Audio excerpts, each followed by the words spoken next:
na ndege ya kijeshi ya jeshi la anga ya Uturuki C-130 imeanguka huko Georgia siku ya Jumanne, na hii ni kwa mujibu wa Wizara ya Ulinzi nchini Uturuki ambayo imeeleza. Ndege kubwa ya kijeshi iliyokuwa na wafanyakazi karibia 20 imeanguka, na Wizara ya Ulinzi ilithibitisha kwamba wafanyakazi wote waliokuwa katika ndege hiyo wamefariki.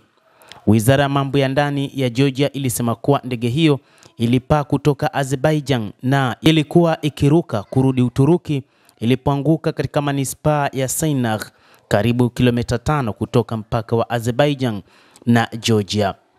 Video kutoka katika tukio hilo inaonyesha ndege kubwa ikiwa inazunguka juu wakati wa kudondoka.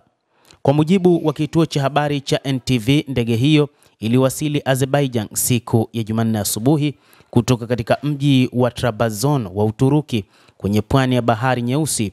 Ilipaa kutoka eneo la Ganja saa 1:20 usiku kwa saa za huko na kutoweka kwenye rada dakika 27 baadaye, NTV imethibitisha. Waziri wa mambo ya ndani wa Uturuki Ali Yelikaya alisema mwenzake wa Georgia Gela Gelanze alifika katika eneo la ajali, huku akisema, "Nitatoa rambirambi zangu kwa taifa letu na familia zao." Yelikali aliandika kupitia ukurasa wa X.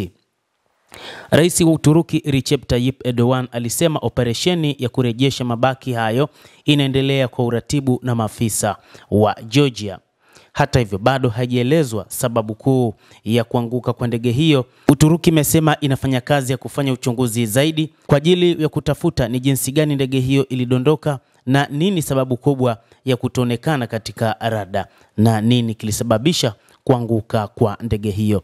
Endelea kutufuatilia nasi tutakujuza ni nini kilisababisha kuanguka kwa ndege hiyo, licha kwamba kuna mambo mengi ambayo yanatajwa, lakini moja kati yayo ni juu ya uhasama uliopo kati ya Israel pamoja na Uturuki, huku baadhi ya vyombo vya habari bila kuthibitisha vikiandika kwamba huenda ndege hiyo ilishughulikiwa na Mossad kutoka nchini Israel.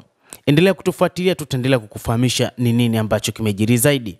Mimi ni Adam Hussein, endelea kuwa nasi wakati wote, endelea kutufuatilia.